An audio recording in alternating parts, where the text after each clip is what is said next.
पुण्यातल्या दीनानाथ मंगेशकर रुग्णालयाशी संबंधित गर्भवती मृत्यू प्रकरणाची गंभीर दखल घेत मुख्यमंत्री देवेंद्र फडणवीस यांनी या घटनेच्या चौकशीसाठी पुणे धर्मदाय सहआयुक्तांच्या अध्यक्षतेखाली चौकशी समिती स्थापन करण्याचे आदेश दिले आहेत।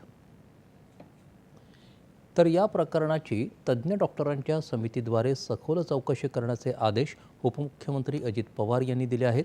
पुणे जिल्हाधिकाऱ्यांकडून याबाबतची संपूर्ण माहिती घेत आरोग्य विभागानं तातडीनं पारदर्शक आणि निष्पक्षपाती चौकशी पूर्ण करण्याच्या सूचना उपमुख्यमंत्र्यांनी दिल्या आहेत। या घटनेशी संबंधित रुग्णालयावर कायदेशीर कारवाईसह दोषींवरही कठोर कारवाई केली जाईल असं आरोग्यमंत्री प्रकाश आंबेडकर यांनी सांगितलं।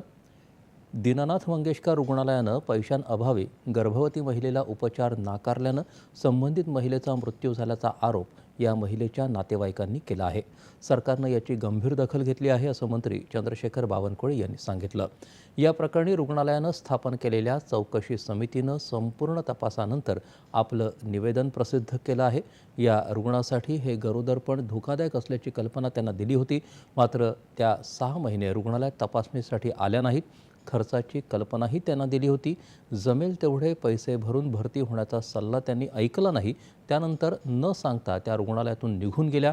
त्यांच्या मृत्यूमुळे आलेली निराशा आणि ॲडव्हान्स पैसे मागितल्याच्या रागातून त्यांनी दिशाभूल करणारी तक्रार केल्याचं रुग्णालयाचं म्हणणं आहे।